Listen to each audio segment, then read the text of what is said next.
Hello everyone, welcome to Avanti classes. My name is Manjeet Bhardwaj. I am from Sirsa Haryana.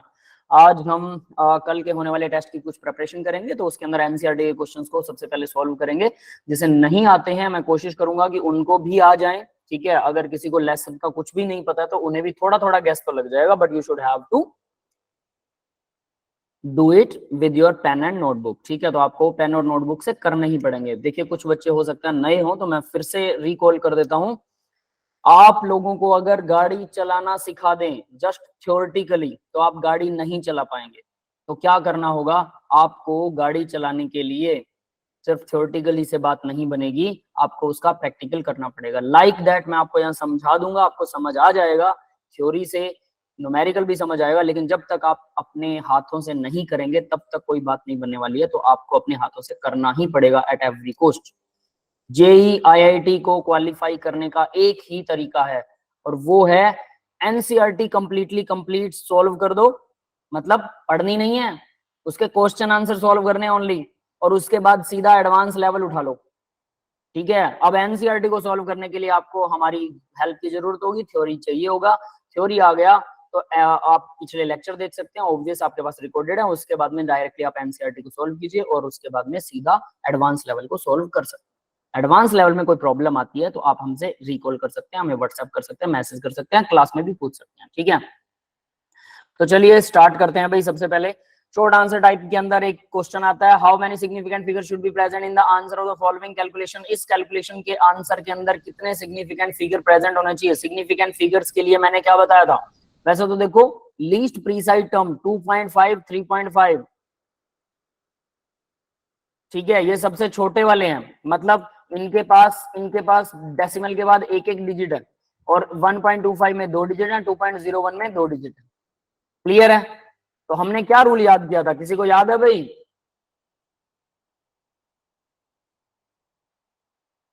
किसी को याद है क्या?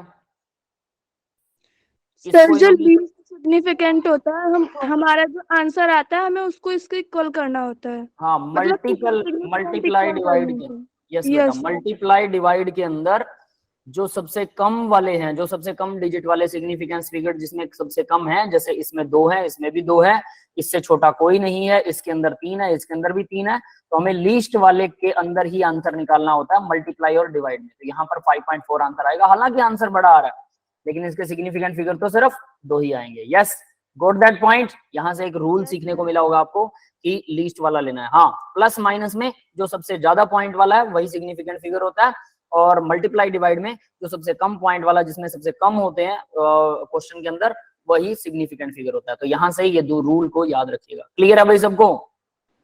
Yes sir. ठीक है, आगे बढ़ते हैं बेटा। नेक्स्ट देखो क्वेश्चन है, what is the difference between the molarity and molality. Molarity और मोलैलिटी के बीच में क्या डिफरेंस है? थ्योरेटिकल क्वेश्चन है। मोलैरिटी, मैं डेफिनेशन लिख देता हूँ और वो फॉर्मूला लिख देता हूँ। मोलैरिटी, मोलैरिटी इसको बड़े एम से रिप्रेजेंट करते हैं, बड़ा एम लगा देते हैं बस सीधा सीधा पीछे किसी भी चीज के। क्या होता है ये? Mole of solute. मोल किसके? मोल सोल्यूट के। सोल्यूट क्या होता है? जो कम अमाउंट में होता है, divided by solution in litre. Yes, clear है भाई? Yes sir. और मोलैलिटी, मोलैलिटी इसमें 2 बार एल आता है, ध्यान रखना। इसको छोटे एम से रिप्रेजेंट करते हैं और इसका फॉर्मूला बनता है मोल। मोल वही होंगे, सोल्यूट के ही मोल होंगे। Mole, mole divided by solvent solvent in KG. Solvent in KG, KG में होना चाहिए वो भी, ये ध्यान रख लेना, ये दोनों में डिफरेंस है। तो यहां से आप क्लियर कट बता सकते हैं। मोलैलिटी और मोलैरिटी में टेम्परेचर डिपेंडेंट टर्म कौन सी है? कोई बताएगा मुझे? मोलैरिटी है। मोलैरिटी टेम्परेचर डिपेंडेंट है। वाई? क्योंकि सॉल्यूशन जो है उसका टेम्परेचर बढ़ जाता है, और टेम्परेचर बढ़ाने पर उसका वॉल्यूम बढ़ जाता होता है, ठीक है। भले ही थोड़ा सा बढ़ता है लेकिन बढ़ जाता है, और अगर ज्यादा टेम्परेचर बढ़ा देंगे तो वॉल्यूम में ज्यादा डिफरेंस भी देखने को मिलता है। That is why molarity temperature dependent है, मोलैलिटी नहीं है, टेम्परेचर डिपेंडेंट नहीं है। दैट्स इट, ठीक है भाई। तो इसलिए प्रीसाइज टर्म कौन सी है? अगर आपको टेम्परेचर इंडिपेंडेंट किसी को आंसर देना है तो मोलैलिटी के अंदर उसको कंसंट्रेशन निकाल के दीजिए, वो ज्यादा अच्छा आंसर है, मोलैरिटी में नहीं, ठीक है। नेक्स्ट ईयर +2 के अंदर आप लोग सॉल्यूशन वाले लेसन में पढ़ेंगे कि मोलैलिटी को यूज किया जाता है, relatively lowering of vapour pressure, relatively क्या बोलते हैं, sorry, relatively increasing of vapour pressure and depression in freezing point. तो ये चीजें आप पढ़ने वाले हैं मोलैलिटी की टर्म में, और क्या बोलते हैं उसको, ऑस्मोटिक प्रेशर भी पढ़ेंगे हम, वो भी मोलैलिटी की टर्म में ही डिफाइन होगा। क्यों? क्योंकि टेम्परेचर बदलने पर वरना मोलैलिटी बदल जाएगी। क्लियर है? तो इसका हम यूज करने वाले हैं +2 के अंदर, लेकिन फिलहाल अभी के लिए तो ये दोनों फॉर्मूला +1 में यूज होते हैं। बट मोलैलिटी क्यों यूज होती है +2 में, ये क्वेश्चन मैं आप लोगों से रिकॉल जरूर करवाऊंगा अगर आप लोग हमारे साथ रहे तो, है ना, +2 के अंदर जो मैंने रीजन बताया। अब देखिए third question next, 45.4 litre dinitrogen react with 22.7 litre of dioxygen and 45.4 litre of nitrous oxide and form the reaction given below. तो N2 और O2 जो है वो N2O बनाता है। N2O कौन सी गैस होती है भाई? नाइट्रस ऑक्साइड बोलते हैं इसे, लाफिंग गैस। यस, क्लियर है सभी को? याद होगा? Yes sir. है ना? तो लाफिंग गैस होती है N2 और N2O, और NO2 क्या होती है? NO2 जो है ये ब्राउन कलर की गैस होती है, ब्राउन कलर, थोड़ी पॉइजनस होती है, अच्छी नहीं होती है। तो देखो सिंपल और साफ, अगर आप किसी भी मेटल को HNO3 के साथ रिएक्शन करवा दें, मेटल की रिएक्शन HNO3 के साथ, तो सीधा हमारे पास NO2 गैस मिल जाती है हमें। यह नाइट्रोजन और ऑक्सीजन को रिएक्शन करवा के बनाया जा रहा है, लेकिन एक्चुअल में क्या होता है, अगर आप नाइट्रोजन कह रहा हूं, HNO3 प्लस कोई भी मेटल, मान लीजिए जिंक की रिएक्शन करवा देते हैं, तो हमारे पास यहाँ अगर ये HNO3 डाइल्यूट है, डाइल्यूट याद रखना, पानी है काफी सारा, तो बनता है N2O। लेकिन अगर यही डाइल्यूट की जगह पर कंसंट्रेटेड हो, कंसंट्रेटेड HNO3 अगर आपके पास है और किसी मेटल के साथ आप रिएक्शन करवा रहे हैं, तो ये बनेगा NO2, ब्राउन कलर की गैस रिलीज होगी, ब्राउन। तो बहुत आसान है, लैब के अंदर HNO3 प्लस जिंक को, जिंक ग्रेन्यूल मिल जाते हैं आपको लैब में बहुत आसानी से, और NO2 N2O बनेगा। इसके साथ में बाई प्रोडक्ट भी बनता है जिंक के साथ में, जिंक नाइट्रेट वगैरह, ठीक है, वो मैं नहीं लिख रहा हूँ, सिर्फ आपको यही बता रहा हूँ, इतना इतना तो आप लैब में आसानी से इसे बना सकते हैं। अब बात मैं आपको करता हूँ कि जनरली लोगों ने सुना होगा कि लाफिंग गैस है तो इसको सूंघते ही हंसी आना शुरू हो जाती है। ऐसा नहीं होता, ठीक है, इसको कम से कम 4 से 5 मिनट तक स्मेल करना पड़ेगा। यानी हमारे रूम में, या तो आप ऐसा करो, बैलून भर लो इस गैस का, ठीक है, टेस्ट ट्यूब में बनाओ, बैलून भर लो, भरने के बाद उसको पी जाओ, ठीक है, आपके लंग्स में चली जाएगी। और ऐसा आप कई देर तक करते रहिए, कम से कम 2 से 3 मिनट तक, ठीक है, वो लंग में चली गई, उसके बाद नॉर्मल सांस भी लेते रहिए, ऐसा नहीं कि नॉर्मल सांस नहीं लेना है, लेते रहिए। और ऐसा आप करते रहेंगे तो क्या होगा, थोड़ी देर बाद आपको हंसी आना शुरू हो जाएगी, क्योंकि ये माइंड के ऊपर असर करती है, तो इसको ब्लड में घुलने में, माइंड तक पहुंचने में टाइम लगेगा ना, तो वो टाइम पीरियड तो आपके पास होना ही चाहिए। ऐसा नहीं कि सिर्फ एक बार स्मेल किया और आप हंसने लग जाओगे, that's not the right thing. Clear है सभी को? यस। है ना, जैसा फिल्मों में दिखाते हैं वैसा कुछ नहीं होता है रियल लाइफ में, रियल लाइफ उससे बहुत अलग है, उसको मैनेज करना इतना आसान नहीं है। तो यहाँ इसने क्या बोला भाई, the reaction below which law is obeyed in the experiment, write the statement of the law. तो देखो भाई ये क्या कह रहा है, 2 वॉल्यूम, यहाँ हम बैलेंस्ड इक्वेशन लिख सकते हैं, 2 वॉल्यूम नाइट्रोजन 1 वॉल्यूम ऑक्सीजन, ठीक है, और वो क्या बनाता है, 2 वॉल्यूम N2O बनाता है। तो ये 2 वॉल्यूम है, ये 1 वॉल्यूम है, और ये 2 वॉल्यूम है, ठीक है, इस तरह से। अब क्या हो रहा है, हमें कितना दिया उसने, 45.5 लीटर नाइट्रोजन थी, 45.5 नाइट्रोजन, ठीक है, ऑक्सीजन 22.7 लीटर और डाई ऑक्सीजन एंड 40 लीटर, और ये बनता है 45.4 लीटर, ठीक है। तो देखिए यानी 2 वॉल्यूम रिएक्ट करता है तो 2 ही वॉल्यूम N2O बनता है, ठीक है, 1 वॉल्यूम रिएक्ट करता है तो 2 वॉल्यूम N2 ये बनता है। तो ये 1 वॉल्यूम इसका डबल, इसका हाफ, साफ साफ नजर आ रहा है, कौन सा है, गे-लुसैक लॉ है, सीधा सीधा समझ में आ गया? Yes sir. याद है किसी को? अब वॉल्यूम का मतलब ये नहीं कि एक और चीज, यहाँ पर हम प्लस का साइन लगा देते होते हैं और ये एरो लगा देते हैं, तो इसका मतलब नहीं है 2 और 1 3 बना दो आप इसका, ये प्लस का साइन है कि इसके बीच में रिएक्शन हो रही है, इनकी रिएक्शन होने पर 2 वॉल्यूम ही बनेगा N2O, वो बैलेंस करना होता है रिएक्शन को। बैलेंस्ड रिएक्शन में, बैलेंस्ड केमिकल रिएक्शन के अंदर जो बाहर कोफिशिएंट लगे होते हैं, ये वाले कोफिशिएंट, यही इनके आगे आप लीटर लिख दो, दैट्स इट। तो 2 वॉल्यूम से 2 वॉल्यूम बन रहा है और 1 वॉल्यूम ऑक्सीजन चाहिए होता है। 45.5 वॉल्यूम के लिए 22.7 लीटर ऑक्सीजन चाहिए होगा और 45.4 लगभग 4 या 5 लीटर ही बनेगा। मैंने 4 लिख दिया क्या? तो वहां 5 नहीं है क्या? नहीं, ठीक है, यहाँ पर भी 4 है, ठीक है, मैंने एक गड़बड़ कर दिया, ये 4 ही है। क्लियर है भाई सभी को? गेल-लुसाक लॉ है, सिंपल सा है, समझ में आया? थ्योरेटिकल क्वेश्चन है। तनीषा ने ऑलरेडी राइट आंसर दिया है। यस बेटा, किसी को कोई डाउट है? नो नहीं है, ठीक है, आगे बढ़ते हैं जरा। तो देखिए ये गेल-लुसाक लॉ इसने सीधा बोल दिया। फोर्थ क्वेश्चन देखिए क्या, question number 4, hydrogen gas is prepared in the laboratory of the reacting dilute HCl with granulated zinc. Zinc और इसकी HCl की रिएक्शन करवा रहा है ये, तो ZnCl2 प्लस हाइड्रोजन गैस निकलती है। आपने पढ़ा होगा 10वीं क्लास में, मेटल की रिएक्शन एसिड के साथ क्या देती है? हाइड्रोजन गैस लिबरेट करवाती है। मेटल विद एसिड, ये वही रिएक्शन है, ठीक है। मेटल की रिएक्शन एसिड के साथ में हाइड्रोजन गैस लिबरेट करवाती है, पहली चीज। तो इससे क्या होगा? Calculate the volume. अब इसने क्या पूछा? Volume of the hydrogen gas liberated at STP when 32.65 gram of the zinc react with HCl, 1 mole of the gas occupied 22.7 litre volume at STP। Atomic zinc, atomic mass zinc का ये भी दे रखा है, ठीक है। वॉल्यूम बताना है जब हम इतने ग्राम जिंक को यूज करेंगे HCl के साथ में। HCl कितना है? कितना भी ले सकते हैं। 1 मोल में 22.7 लीटर बताया हमने, पढ़ रखा है 1 मोल में 22.4 लीटर होते हैं। कब होते हैं STP पर 22.4? जब प्रेशर 1 atm होगा। और 22.7 कब होते हैं? जब प्रेशर जब 1 बार pressure बार में होता है, 1 बार। Yes, 1 बार प्रेशर होगा, बस ये याद रख लेना। तो इसने प्रेशर नहीं बताया बट यहाँ लीटर बता दिया, इसका मतलब ये प्रेशर को बार में ले रहा है, पहली बात तो ये याद रख लेना, ठीक है। तो अब हमारे पास क्या है क्वेश्चन के अंदर? सीधा सीधा इक्वेशन देख लो। जिंक का एटॉमिक मास दे रखा है 65.3 ग्राम जिंक, 1 मोल। देखो इक्वेशन से क्या सामने आएगा? 1 मोल जिंक 2 मोल HCl के साथ रिएक्ट करता है और 1 मोल ही हाइड्रोजन लिबरेट करता है। 1 मोल जिंक से 1 मोल हाइड्रोजन लिबरेट होती है, सीधी सी बात है, ठीक है। ये बैलेंस्ड इक्वेशन से पता लग रहा है। तो हमें क्या करना है? जिंक का 1 मोल यानी 65.3 ग्राम, 1 मोल से कितने मोल हाइड्रोजन लिबरेट हो रही है? 2 ग्राम। 1 मोल में मोलर मास निकलेगा ना हाइड्रोजन का, 2 हाइड्रोजन हैं, तो 2 ग्राम हाइड्रोजन लिबरेट हो रही है। यस, ये समझ में आया सबको? बैलेंस्ड इक्वेशन को देखना है और कुछ नहीं करना है।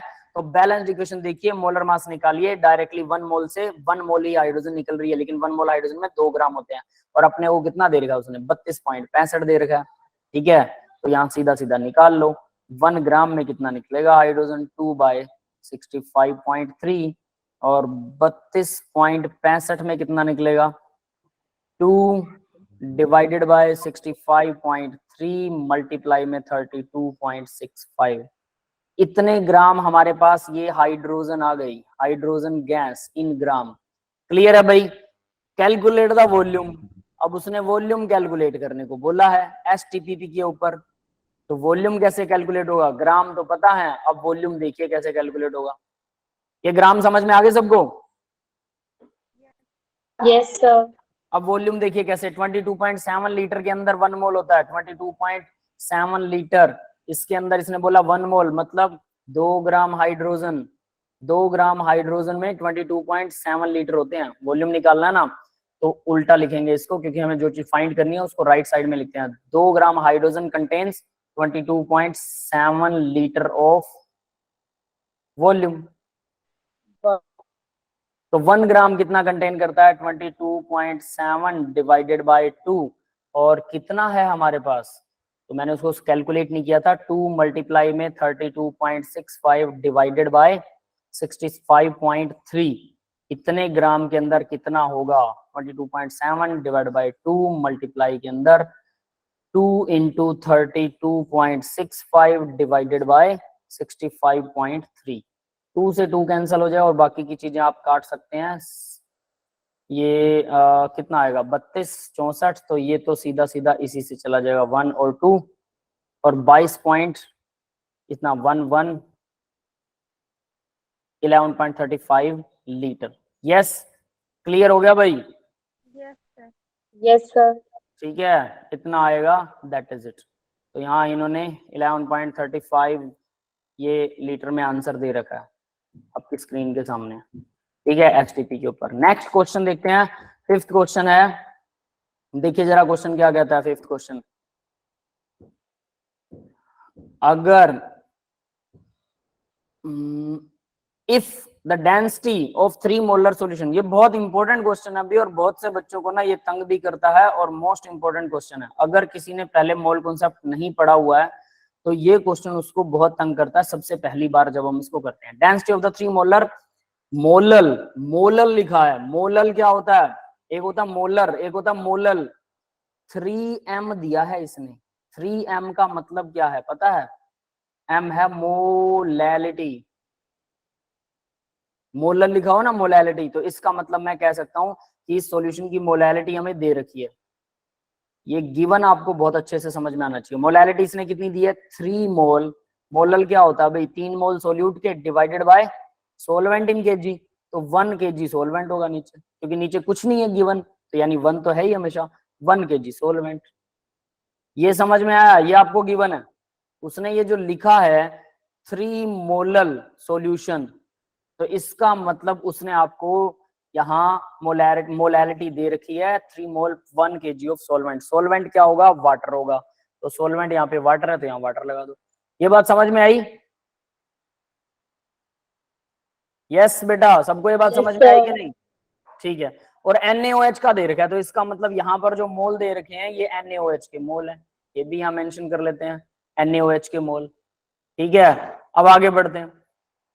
बोल रहा है डेंसिटी, उसकी डेंसिटी भी दे रखी है 1.110, तो ना भी लगाएं, ग्राम पर ml है। तो डेंसिटी है इस सॉल्यूशन की, डेंसिटी कितनी है? 1.11 ग्राम पर ml। यस, क्लियर है सबको? Yes, sir.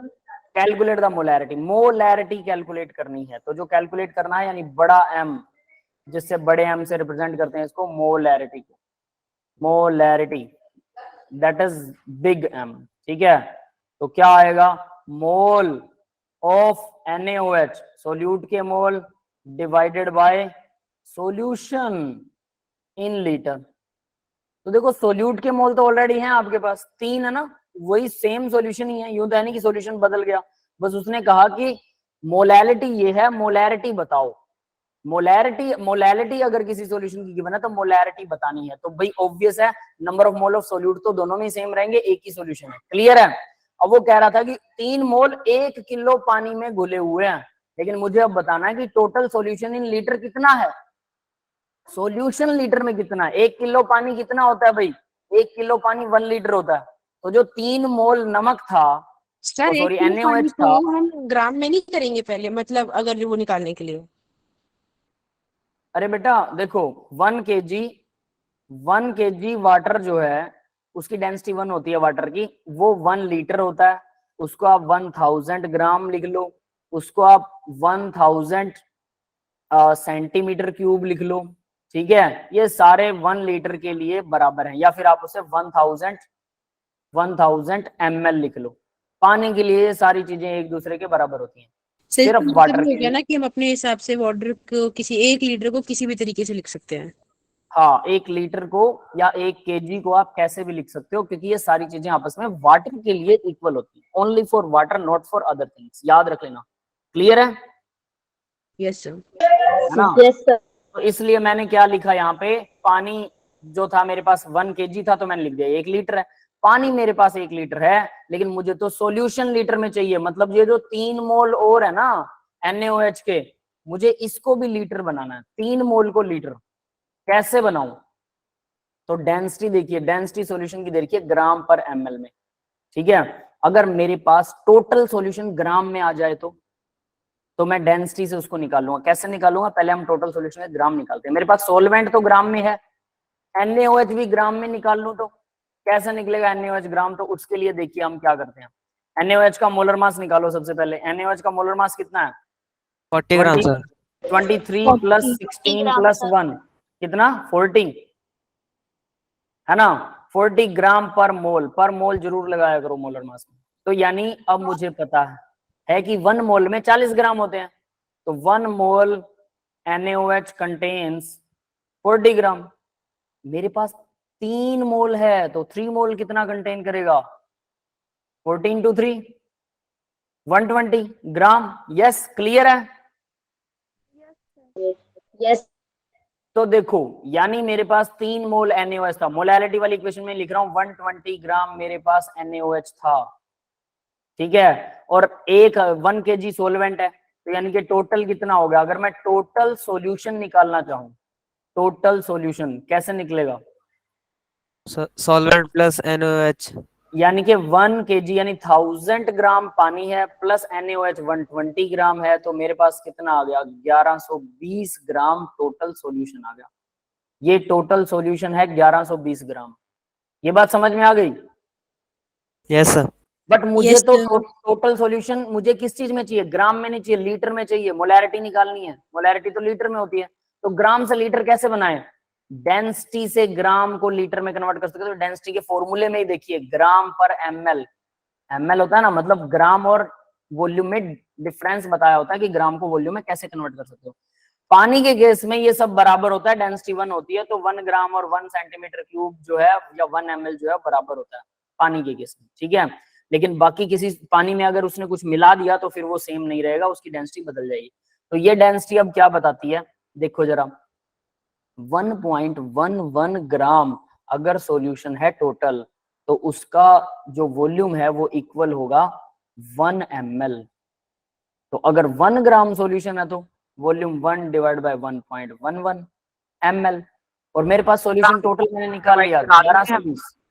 तब बेटा कल तक आप इसकी वीडियो प्रोवाइड करा दोगे? बेटा मैं अभी कर दूंगा, ठीक है। सर। Yes, मैं sir. क्या करूंगा लेकिन बता देता हूँ, ड्राइव का लिंक दूंगा। जो यूट्यूब पर डायरेक्ट ओपन करते हैं वीडियो खुल जाती है, यूट्यूब के ऊपर अपडेट नहीं करते हैं ये लोग, एक 24 घंटे का टाइम ले लेते हैं, 48 घंटे का टाइम भी ले लेते हैं। वो हमारी गलती नहीं है, बैकएंड से होता है यूट्यूब के ऊपर, ठीक है। लेकिन मैं आपको डायरेक्ट ड्राइव का लिंक दे दूंगा, बट ड्राइव के लिंक में जब आप वीडियो प्ले करोगे तो वो कुछ टाइम लेगी चलने में, काफी लोडिंग लेती है, 4 से 5 मिनट लग जाएंगे। इसका लिंक कहाँ भेजोगे? आप आपके उसी बिटली लिंक पे भेज दूंगा ड्राइव का लिंक, ठीक है सर। ठीक है। लेकिन वो टाइम लेगी, तो ऐसा मत सोचना कि ये चल ही नहीं क्योंकि रही है। ये इंपॉर्टेंट क्वेश्चन है, तो एक बार और देख लेंगे ना तो और अच्छे से हो जाएगा। हाँ कोई दिक्कत नहीं बेटा, बट मैं जो बोल रहा हूँ उसको ध्यान से सुनिए कि ये टाइम लेती है, यानी बिटली लिंक पे ओपन होने में इसको टाइम लगेगा, क्योंकि ड्राइव पे आसानी से वीडियो नहीं चलती है, तो आपको वेट करना होगा 5 से 6 मिनट, तब जाके वीडियो चलेगी। क्लियर है? Okay sir, no problem. ठीक है। तो यहाँ देखिए हम क्या थे 1120 ग्राम में। अब जरा देखो 1120 ग्राम में कितना सॉल्यूशन होगा, तो 1 डिवाइड बाय 1.11 मल्टीप्लाई में 1120, बस ml में आ गया। अब मुझे क्या चाहिए था, लीटर चाहिए था, 1000 से डिवाइड कर दूंगा। तो पहले तो इस पॉइंट को हटाता हूं, तो ये क्या बनेगा 1 को तो रहने ही दो, 1120 डिवाइडेड बाय 111 है यहाँ पे, मल्टीप्लाई में ये 100 ऊपर चला जाएगा। अब मुझे क्या करना है, इसको लीटर बनाना है। ये ml है, टोटल सॉल्यूशन है, टोटल सॉल्यूशन इन ml है, निकाल लिया मैंने। तो टोटल सॉल्यूशन ml में आ गया। अब मेरे को इसको लीटर बनाना है, तो कैसे लीटर बनाएंगे, तो फिर से टोटल सॉल्यूशन क्या आ जाएगा, लीटर बनाइए। डिवाइड करके 1120 100 डिवाइड बाय 111 1000 से डिवाइड हो जाएगा, ये बन गया लीटर।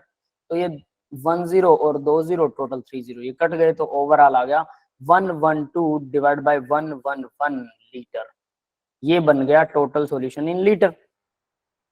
समझ में आ गया भाई, टोटल सॉल्यूशन बना लिया हमने लीटर में। तो यहाँ हमें यही तो चाहिए था मोलैरिटी में, 3 मोल डिवाइडेड बाय क्या कर सकता हूँ 112 डिवाइड में 111, बस ये आ गया आपका आंसर। इसी में पुट करना था मोलैरिटी। क्लियर है? जी सर। है ना, दैट्स इट। यानी हमने क्या क्या किया है वो ध्यान से देख लो। एक्चुअल में तो कुछ नहीं किया है, मोलैरिटी हमें पता थी, सोलवेंट 1 kg में दे रखा था, दोबारा से इसकी थ्योरी ध्यान रख लेना। और मुझे चाहिए था मोलैरिटी जो कि सॉल्यूशन इन लीटर चाहिए था, तो मैंने सोलवेंट 1 kg है, ठीक है, NaOH के मोल बना लिए मैंने 120 ग्राम मोल 3 मोल था, उसके ग्राम बना लिए 120 ग्राम बन गया। सोलवेंट 1 kg था, दोनों को जोड़ दिया तो टोटल 1120 ग्राम मेरे पास सॉल्यूशन है। सॉल्यूशन है मेरे पास 1120 ग्राम टोटल, सोलवेंट नहीं सॉल्यूशन। सॉल्यूशन मुझे लीटर में चाहिए था, ग्राम में नहीं, लीटर में। तो क्या करूं, इसके लिए मैंने क्या किया, डेंसिटी को यूज किया। यहां से ये आपके सामने डेंसिटी है 1.11 ग्राम में 1 ml होता है एक में, और 1120 टोटल जितने ग्राम है मेरे पास सॉल्यूशन के उसमें कितने ml होता है, ml निकाले, ml को लीटर में कन्वर्ट कर दिया, ये लीटर आ गया। अब मुझे कुछ नहीं करना था, जस्ट 3 मोल को लीटर से डिवाइड करना था, कर दिया 3 मोल को लीटर से डिवाइड। सर क्लियर है? 2.973 आ रहा है, कितना आ रहा है? 2.973।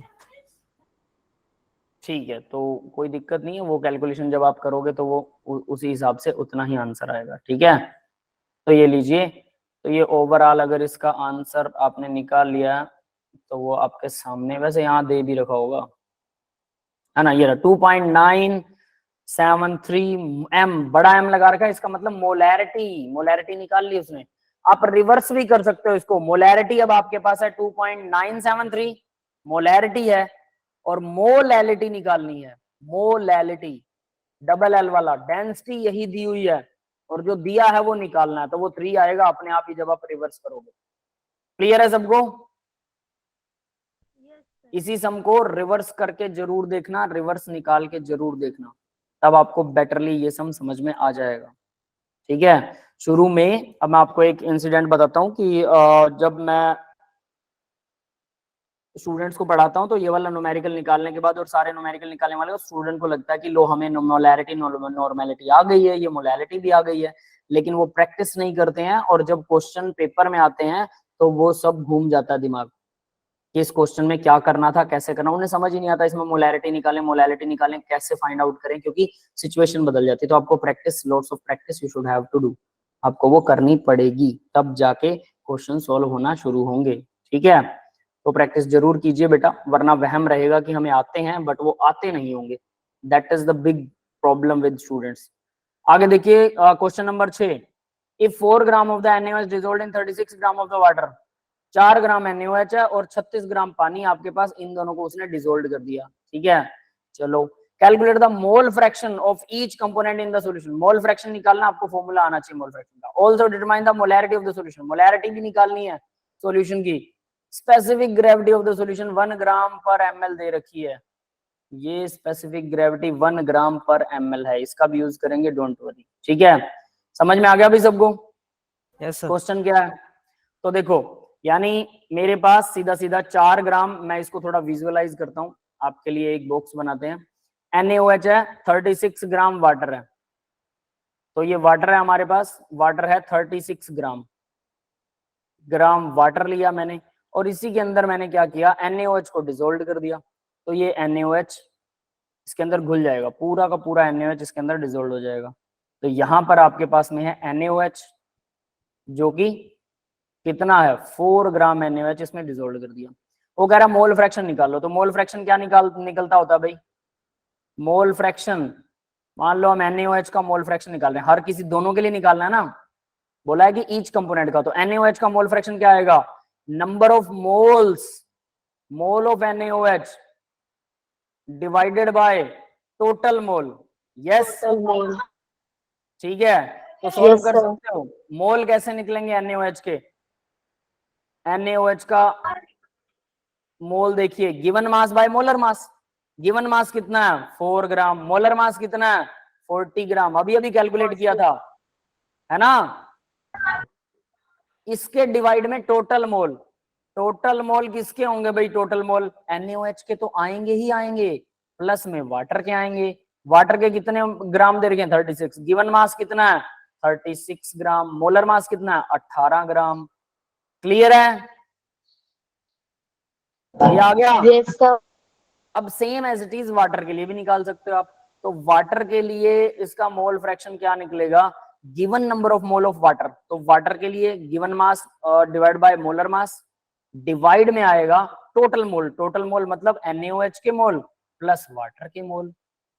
ठीक है, आप ऐसे भी निकाल सकते हो, एक और मेथड भी है वो भी बताता हूँ, डिवाइड बाय 36। तो ये दोनों के मोल फ्रैक्शन आ गए, एक इसका और एक इसका। अब अगर एक का मोल फ्रैक्शन भी आप सही निकाल लेते हो तो दूसरे के मोल फ्रैक्शन को 1 में से माइनस करना होता है, क्योंकि सिर्फ 2 ही चीजें हैं इसमें, तो एक का जितना भी है दोनों का टोटल 1 होता है। मोल फ्रैक्शन जो है वो सभी कंपोनेंट्स का टोटल 1 होता है। 2 ही कंपोनेंट है तो दोनों का टोटल 1 होगा, तो एक आपने निकाल लिया, दूसरे का 1 में से माइनस कर दो, टोटल में से माइनस कर दो। यस, क्लियर है बेटा ये सबको?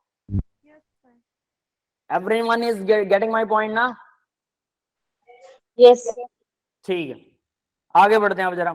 इसी में देखिए, तो मैं इसका अगर मोल फ्रैक्शन निकालूं 4/40 है तो ये कितना आएगा 0.1 0.11 डिवाइड में आ गया 0.1 प्लस कितना है 18 गुना 36 2 आएगा, तो ओवरऑल कितना आएगा ये 0.1 डिवाइडेड बाय 2.1। ठीक है, तो अगर मैं 10 ऊपर लेके जा रहा हूँ 10 नीचे 2 से वो तो कट जाएगा, 1/21 आ जाएगा। जितना भी आंसर आए आपके सामने होगा, इसको 1 में से माइनस कर दोगे तो वाटर के मोल आ जाएंगे। क्लियर है? सॉल्व कर सकते हो यहाँ तक तो? Yes, sir. है ना? तो यहाँ तक क्लियर हो गया। देखो इसने पहले वैसे मोल निकाल रखे हैं अलग से, ठीक है, हमने बीच में ही कर दिया सब कुछ, गिवन मास बाय मोलर मास, वही चीज सॉल्व कर रखी है। आगे देखो इसने क्या किया, mole fraction of NaOH, NaOH का मोल फ्रैक्शन ऐसे निकाल रखा है। आगे निकालना क्या है हमें, also determine the molarity of the solution निकालनी है भाई। मोलैरिटी बताओ क्या होती है, और ये स्पेसिफिक ग्रेविटी दे रखी है 1 ग्राम पर ml, यानी डेंसिटी दे रखी है सही तरीके से अगर इसको सोचो तो 1 ग्राम पर ml, यही है डेंसिटी, है ना। ग्राम पर ml में इसका नाम बस स्पेसिफिक डेंसिटी और स्पेसिफिक ग्रेविटी लिख देते हैं, वो हाइड्रोजन के कंपैरिजन में होती है, थोड़ा सा अंदर उसके कुछ घपला है, कभी फिर उसको बताऊंगा डिटेल में कि इसका मतलब क्या है, लेकिन पहले कॉमन चीजें सीख लो। तो देखो also determine the molarity of the solution, तो मोलैरिटी निकालनी है सॉल्यूशन की, तो सॉल्यूशन की मोलैरिटी कैसे निकलेगी? Molarity number of moles upon में volume of solution, number of mole of NaOH, तो NaOH के मोल कितने हैं 4/40 NaOH के मोल। क्लियर है? और डिवाइडेड में सॉल्यूशन इन लीटर। अब सॉल्यूशन को लीटर में कैसे निकालें, पहले सॉल्यूशन का टोटल मास निकाल लो।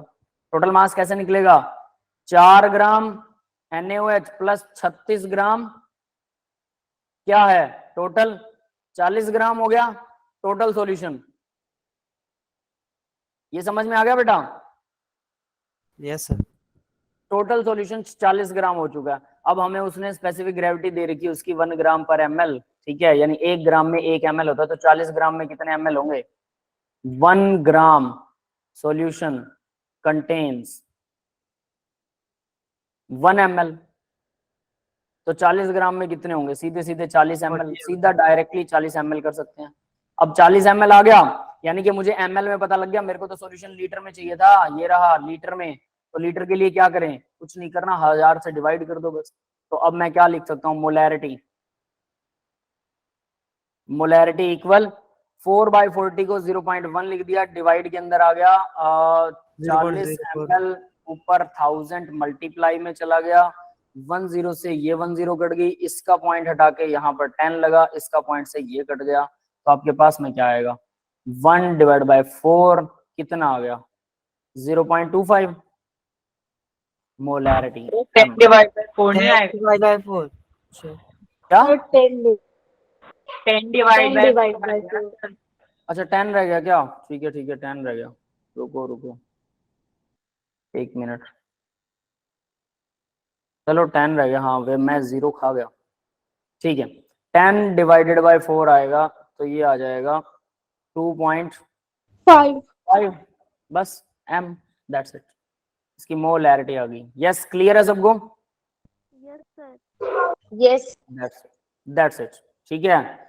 अब आगे बढ़ते हैं, यहां देखिए मोलैरिटी 2.5 दिखा रखी है इसमें, ठीक है। तो स्पेसिफिक ग्रेविटी क्या थी, वो ग्राम पर ml, mass of solution divide by, देखो volume of solution, mass of solution divide by specific gravity, वो कुछ नहीं है 1 ग्राम पर ml है, तो मतलब स्पेसिफिक ग्रेविटी एक्चुअल में क्या दे रखा है, डेंसिटी ही दे रखी है। इसको जरूर ध्यान रखना, इस वर्ड से कंफ्यूज मत होना, क्योंकि ये देखो यहाँ ग्राम पर ml ही तो दे रखा है उसने, ठीक है, लेकिन इसको स्पेसिफिक ग्रेविटी क्यों कहते हैं, ये होती डेंसिटी ही है, फिर इसका नया नाम क्यों है वो सब कभी फिर डिस्कस करेंगे डिटेल में इसको, ठीक है। बट याद रखिएगा फिलहाल के लिए इतना ही है। नेक्स्ट क्वेश्चन देखो भाई, the reactant which is entirely consumed in the reaction is known as limiting reagent। ये तो पता है, जो पहले खत्म हो जाता है वो limiting reagent होता है। Yes, in sir. The reaction, इस रिएक्शन में 2A 4B 3C 4D ऐसा कुछ ABCD बन रहा है और उनके नंबर ऑफ मोल दिखा रखे हैं, 2 मोल 4 मोल 3 मोल 4 मोल। ये बात समझ में आई? रिएक्शन सबको पता लग गई क्या कह रही है? बैलेंस्ड है ये। Yes, sir. When 5 mole of A react with 6 mole of B, 5 mole A के 6 मोल B से रिएक्ट करेंगे, विच is limiting reagent. Limiting reagent बताना है और साथ में calculate the amount of C, और C का अमाउंट भी बताना है। तो कैसे बताएंगे? हमारे पास बैलेंस इक्वेशन, उसको उठाओ और फिर देखो उसने गिवन क्या दिया है। 5 mole of A 6 mole of B से रिएक्ट करते हैं, लेकिन हम पहले बैलेंस में देखेंगे। A है 2 मोल, ये पता लग रहा है ना, 2A। फिर से लिख देता हूं ताकि आपको कंफ्यूजन ना हो। 4B, ठीक है, एरो लग के 3C और 4D ये बनाते हैं। तो हमें यहां से पता है कि A के 2 मोल चाहिए, जो आगे लगा होता है कोफिशिएंट बैलेंस्ड इक्वेशन में। फिर से बता रहा हूं, इक्वेशन को अगर बैलेंस नहीं किया तो ये चीजें हमेशा ही गलत आएंगी।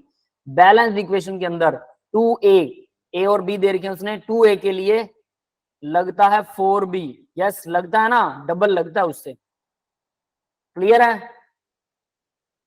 ये आपको बैलेंस्ड इक्वेशन से समझ में आएगा। उसने क्या दे रखा है? 5 मोल A के हैं, 6 मोल B के हैं। 5 मोल A के हैं तो B के तो 10 लगने चाहिए ना। यस और नोट?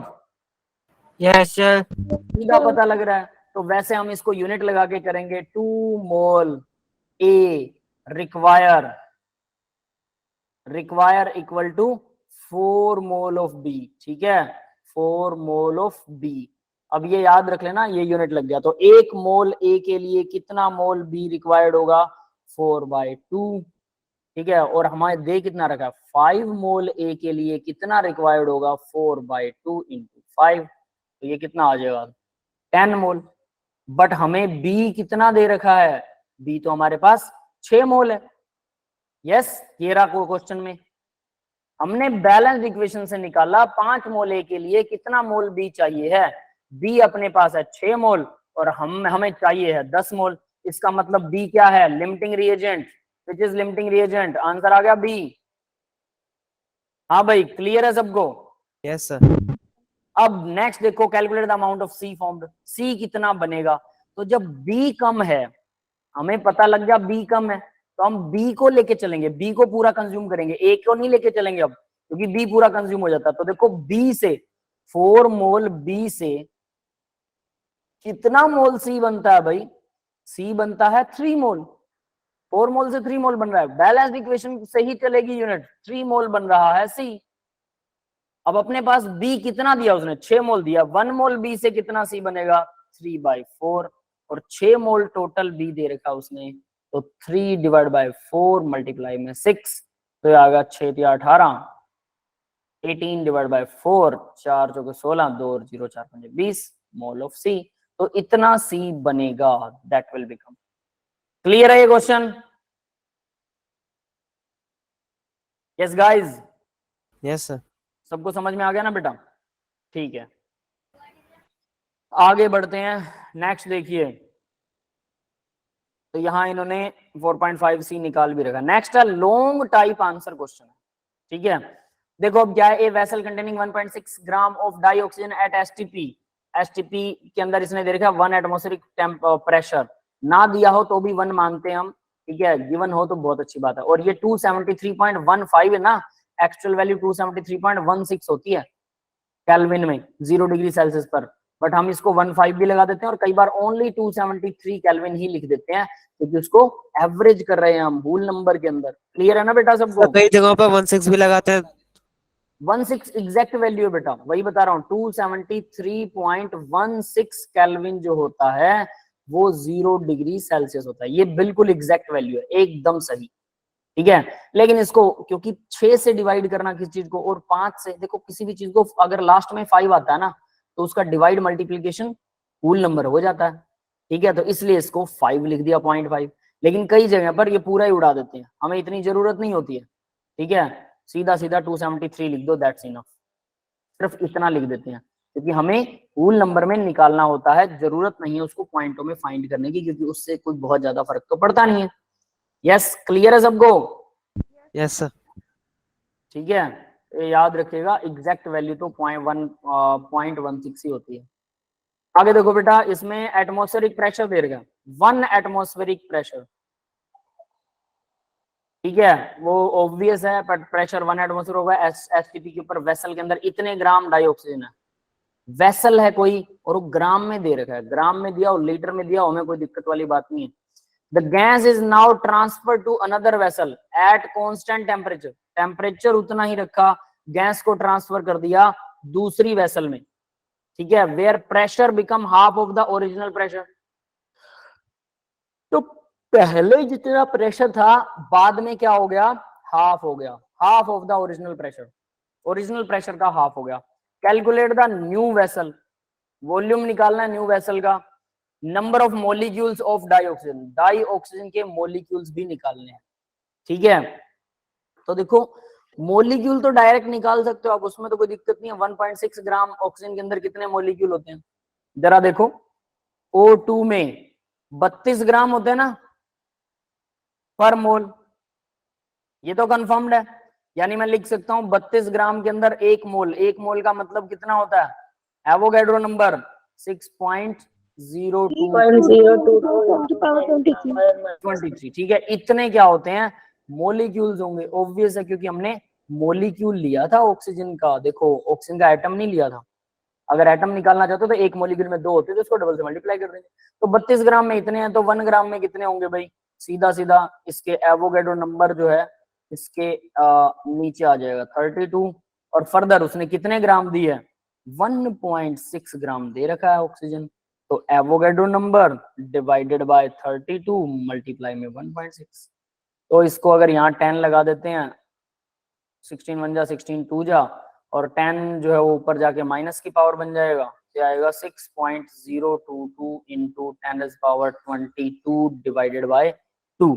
तो 2 से भी डिवाइड किया जा सकता है, ये आ जाएगा 3.011 इंटू 10⁻22। यस, इतने मॉलिक्यूल्स। क्लियर है सबको, समझ में आ गया? Yes sir. है ना, मॉलिक्यूल तो डायरेक्ट ही निकल गए, लेकिन अब बात आती है प्रेशर वाला क्या पंगा है। तो भाई प्रेशर के अंदर प्रेशर कितना होता है, कैसे होता है, हाफ हो गया ओरिजिनल का, एसटीपी के ऊपर उसको डिफाइन किया था। तो यहीं से हम इसका गैस लगाने वाले हैं कि आखिर प्रेशर कैसे काम करेगा। देखो इसने क्या किया, P1 1 एटमॉस्फेयर प्रेशर था, P2 जो है वो आधा रह गया, 0.5 हो गया एटमॉस्फेरिक प्रेशर, टेम्परेचर इतना था, V2 V1 नहीं पता। वैसे हमें V1 पता है, 1.6 ग्राम एसटीपी के ऊपर दे रखी है, तो इससे वॉल्यूम निकाल सकते हो, वॉल्यूम भी निकल जाएगा।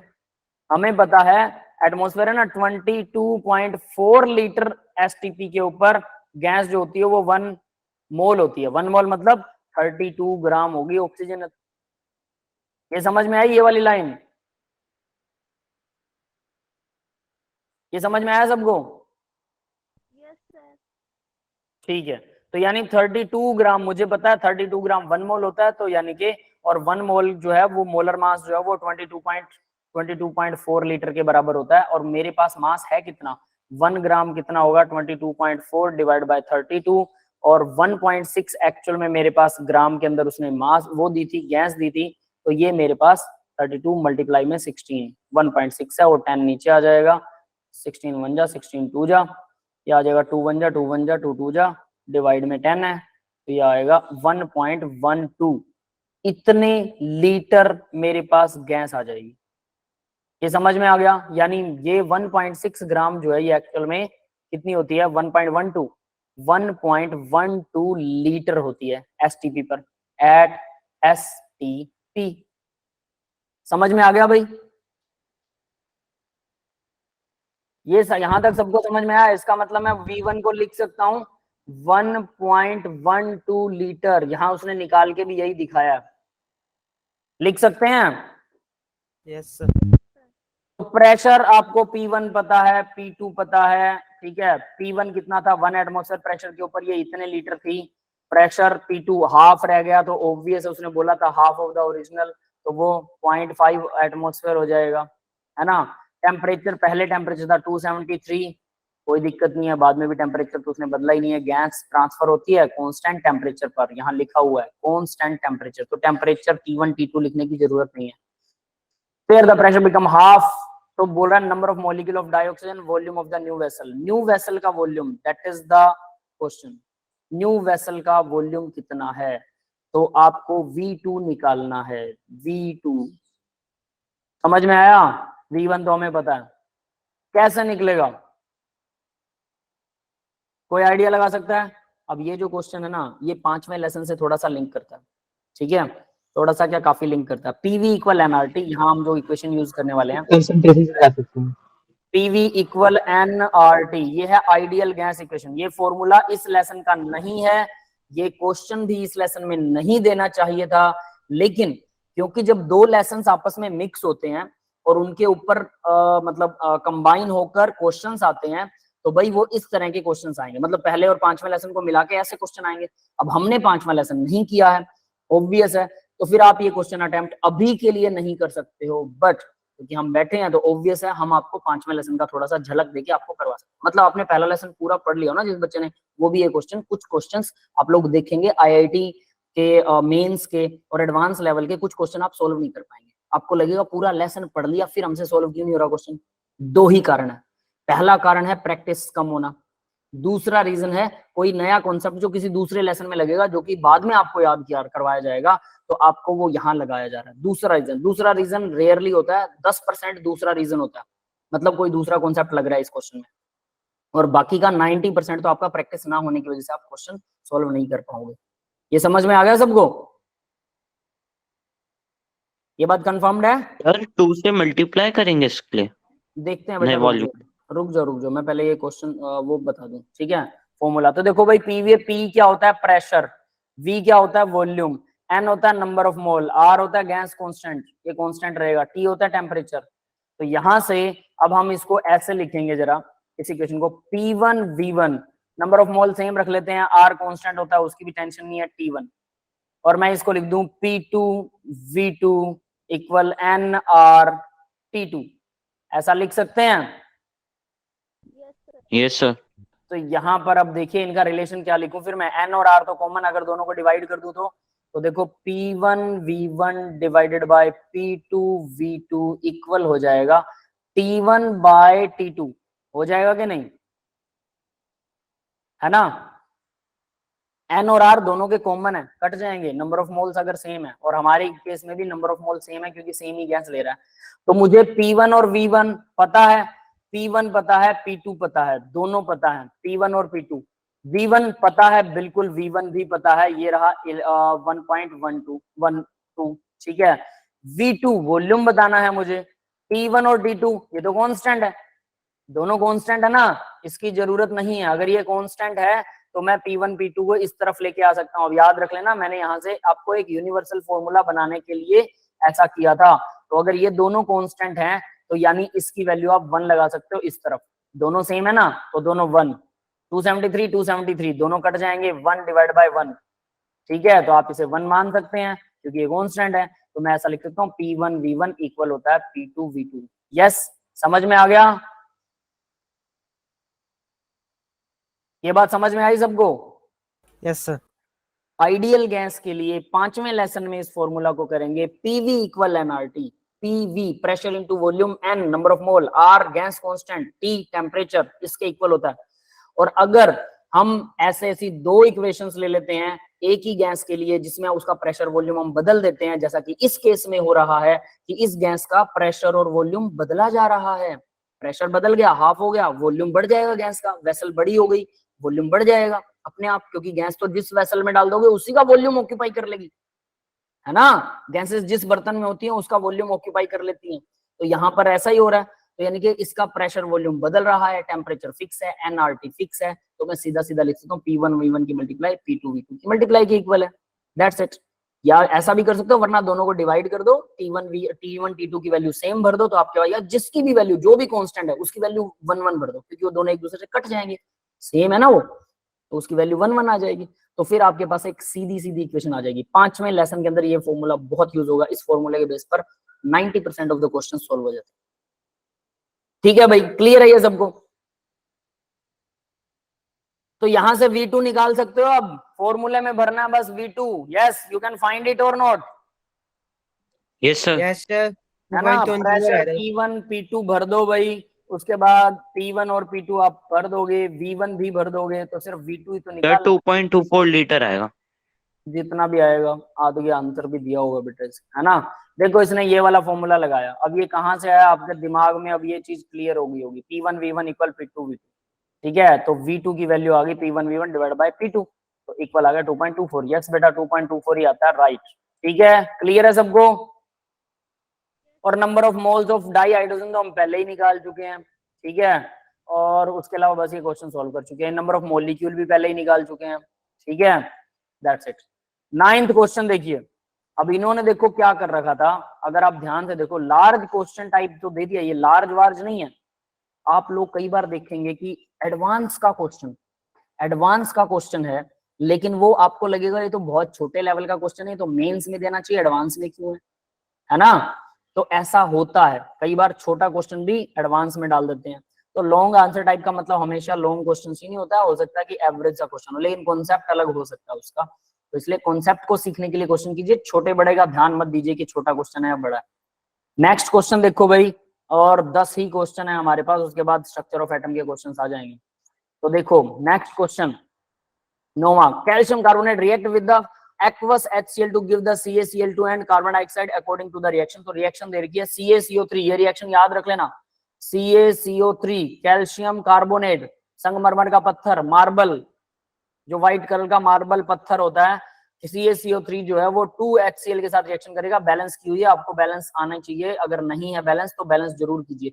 CaCl2 बनेगा calcium chloride plus carbon dioxide plus water, और सबके साथ 1 लगा हुआ है, कोई दिक्कत नहीं है, सिर्फ यही है जो जिसके साथ 2 है, ये 2 मोल, बाकी सब 1 मोल है, सभी 1 मोल ही है।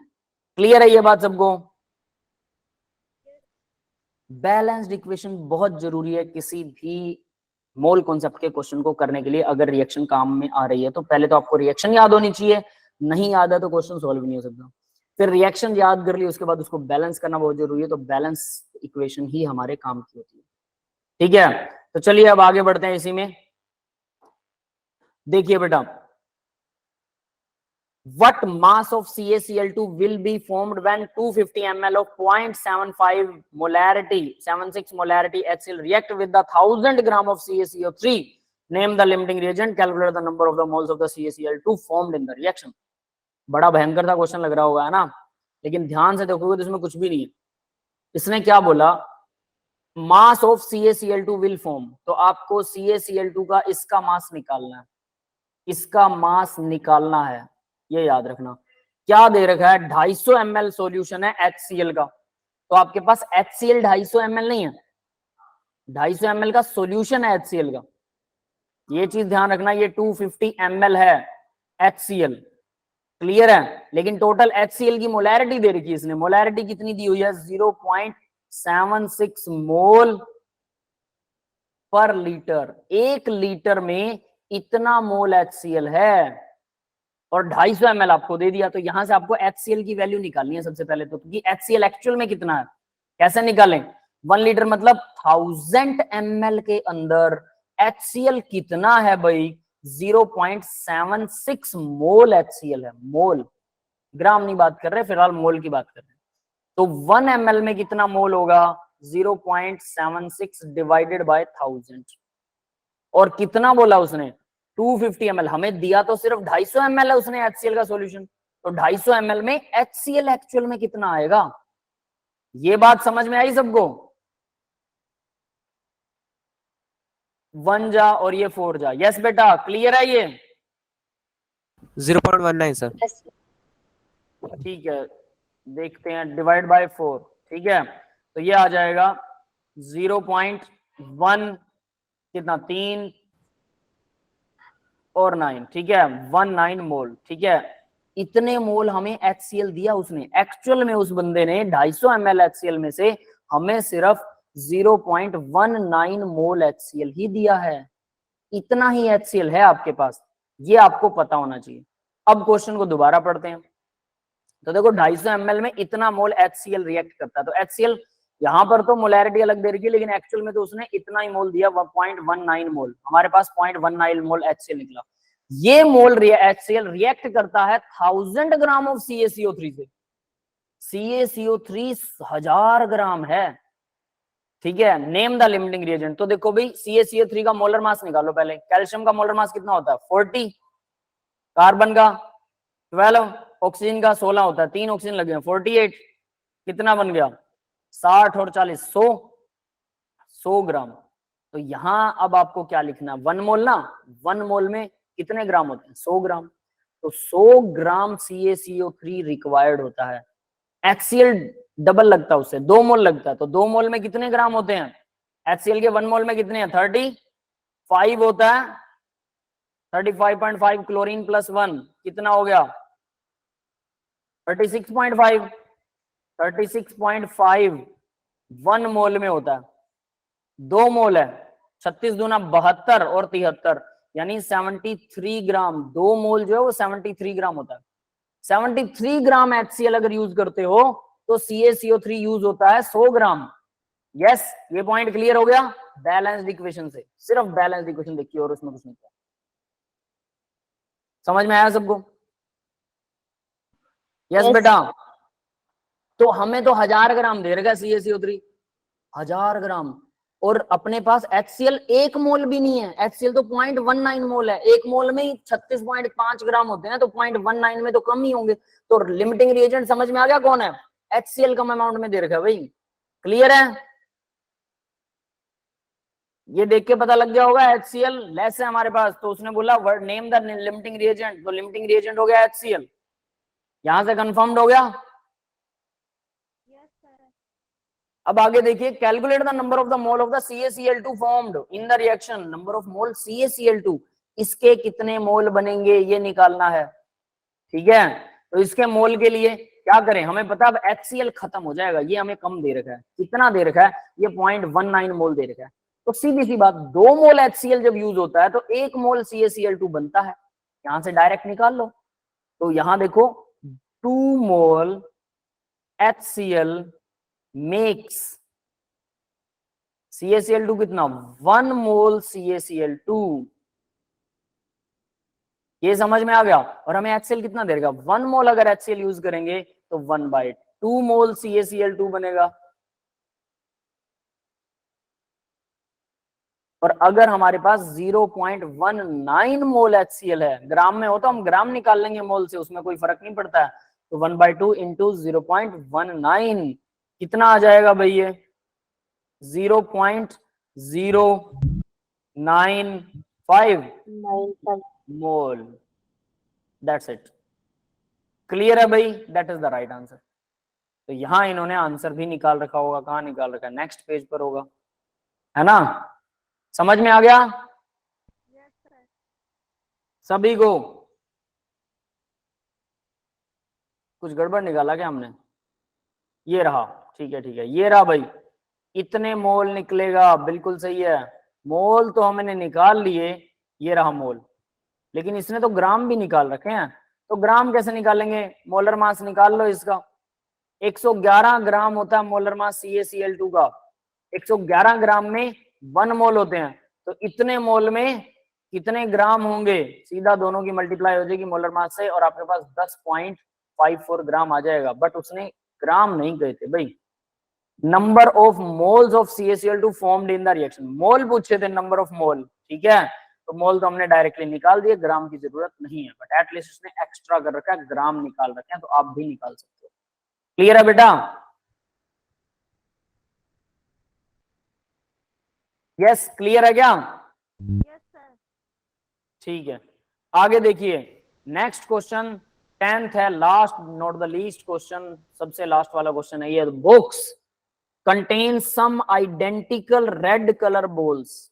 रेड कलर की बॉल्स हैं, labelled as A, each weighing 2 gram, हर किसी का 2 ग्राम वजन है। तो रेड कलर की बॉल्स हैं, उसको रेड से ही लिखते हैं, ठीक है। रेड कलर की बॉल रेड बोल्स हैं, ठीक है, ए बोल्स है, ए, ठीक है, as A balls labelled as A, नहीं उनके ऊपर ए लिखा हुआ है, लेबल है उन पर ए, वेइंग 2 ग्राम, ईच वेइंग 2 ग्राम, तो एक बोल का वजन जो है वो 2 ग्राम है और ए उसके ऊपर लेबल है, ये लेबल है, ठीक है, और हर एक बोल का, हर एक ए का वजन जो है वो 2 ग्राम है। ये बात समझ में आ गई क्या कह रहा हूं? Another box containing identical blue colour balls labelled as B, तो भाई ब्लू जो है, ब्लू कलर की बोल्स हैं जिसके ऊपर बी का लेबल लगा हुआ है, ये तो लेबल है, और ईच वेइंग 5 ग्राम, और हर एक बी का वजन 5 ग्राम है, ठीक है, हर एक बी बॉल का वजन। Consider the combination AB2 A2B A2B3 and show that the law of multiple proportion is applicable, तो ये एप्लीकेबल है या नहीं ये आपको बताना है, लॉ ऑफ मल्टीपल प्रोपोर्शन। तो ए बी के अंदर देखो क्या आएगा भाई, ए और बी के अंदर mass of A mass of B, A और बी का रेशो कितना आएगा 2:5, ठीक है। नेक्स्ट AB2 में 2 अब ये 2:10 आ रहा है, मतलब मैं इसको 1:5 लिख सकता हूं। नेक्स्ट में A2B में 4:5 आ रहा है, तो ये तो 4:5 ही रहेगा। नेक्स्ट में 4:15 आ रहा है, तो ये भी 4:15 ही रहेगा। क्लियर है? ये सबको समझ में आया? इस तरह से इनका रेशो निकालते हैं हम। लेकिन हमें क्या करना होता है, लॉ ऑफ, अगर इस लॉ को मल्टीपल प्रोपोर्शन को कंबाइन करना है तो किसी एक की वैल्यू को फिक्स करना होगा। किसकी वैल्यू फिक्स करना चाहोगे मेरे को बताओगे जरा? ए की वैल्यू फिक्स कर लें, सब में 2-2 या 4-4 है तो सबको 4 कर लेते हैं, ज्यादा आसान है। 2 करोगे तो ये नीचे वाला 5 ये पॉइंटों में आ जाएगा, है ना? समझ में आ रहा है? इसको 2 Yes, कर sir. लो, इसको 2 कर लो, तो ये 4-4 हो गए, ये सारे 4 हो गए। लेकिन यहाँ पर इसको भी फिर डबल करना पड़ेगा, फॉर्मूले को बस डबल कर रहे हैं हम और कुछ नहीं कर रहे। तो इसे भी डबल करना पड़ेगा, इसे भी डबल करना पड़ेगा। तो ये आ गया 10, ये आ गया 20, ये है 5 और ये है 15। तो उसने क्या कहा था कि अगर एक चीज का रेशो सेम हो जाए तो जो दूसरी चीज है यानी बी जो है उसका रेशो जब आप निकालोगे तो वो रेशो एक सिंपल होल नंबर आएगा। तो 10:20:5:15 सिंपल होल नंबर होना चाहिए।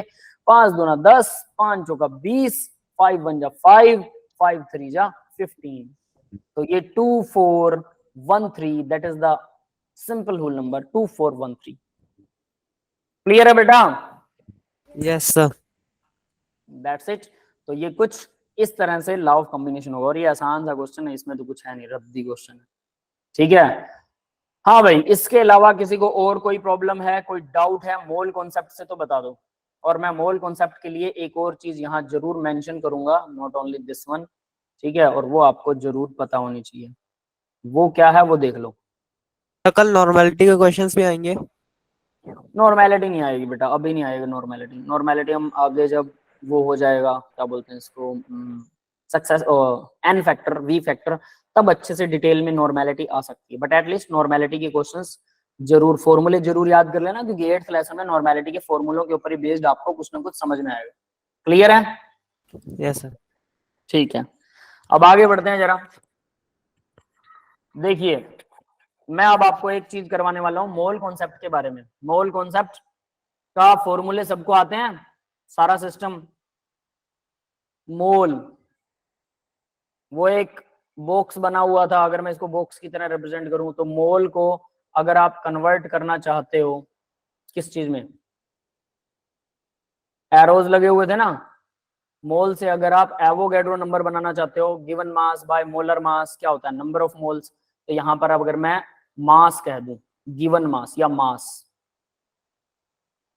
Given mass divide by molar mass होता है भाई नंबर ऑफ मोल। तो अगर मैं एरो इस तरफ लगा रहा हूं तो इसका मतलब मैं डिवाइड कर रहा हूं मोलर मास से। Given mass divided by molar mass number of moles होता है।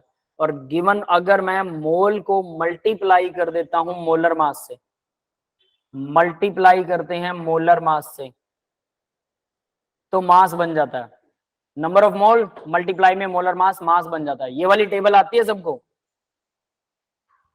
Yes sir. ये टेबल, Yes, sir. है ना, मैंने एक डायग्राम दे रखा था। कितने स्टूडेंट हैं जिनको ये टेबल अभी तक याद नहीं हुई है या उनको आती नहीं, उनको पता ही नहीं है कोई हमारी क्लास में? Anyone else?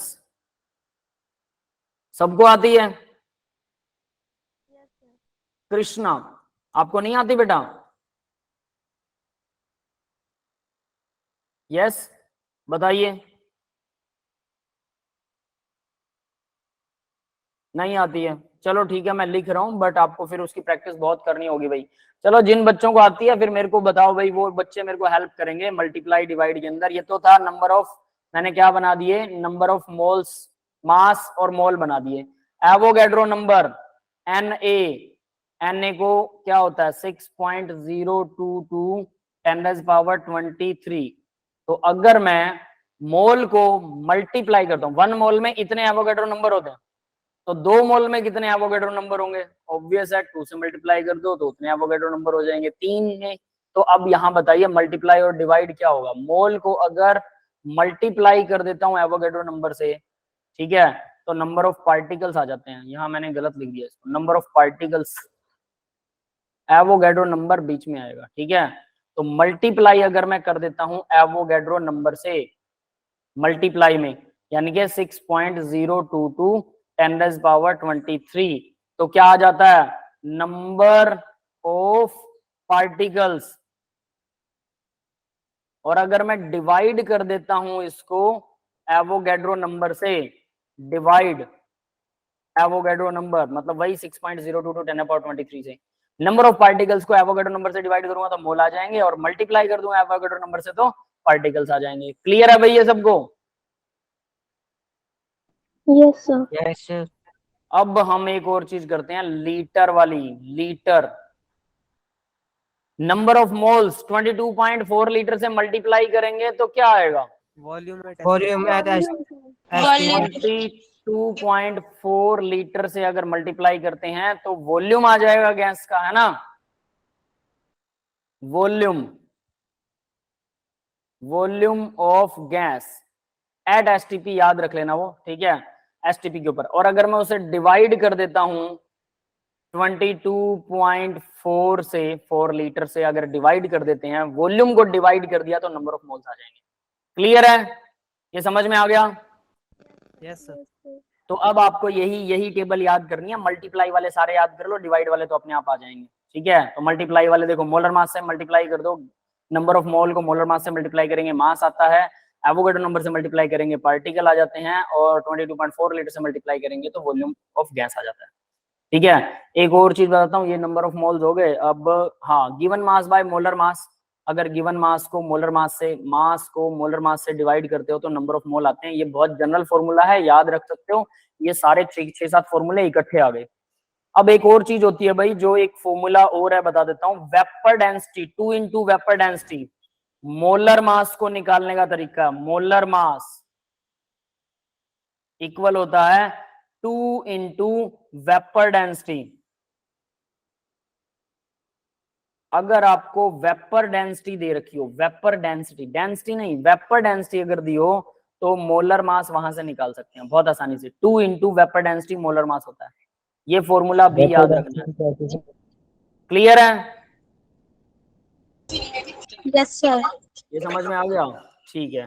और भी नंबर ऑफ मोल्स का फॉर्मूला होता है क्या? एक इलेक्ट्रोकेमिस्ट्री में भी नंबर ऑफ मोल का फॉर्मूला आप नेक्स्ट ईयर सीखेंगे, वो +2 में सीखेंगे, ठीक है। वो यहाँ हम नहीं करेंगे। इलेक्ट्रो में वैसे तो वो डायरेक्ट जनरली समझ में आ जाता है कि ये क्या कह रहा है, बट एटलीस्ट फिलहाल के लिए यहाँ पर तो उसको नहीं करने वाले। That's it for today's section. बेटा किसी का कोई डाउट है तो डाउट बोलिए, और या फिर मैं क्लास को ऑफ करूँ, जल्दी बताइए। पहले मैं रिकॉर्डिंग ऑफ कर देता हूँ, फिर डाउट पूछ लो आप लोग, ठीक है।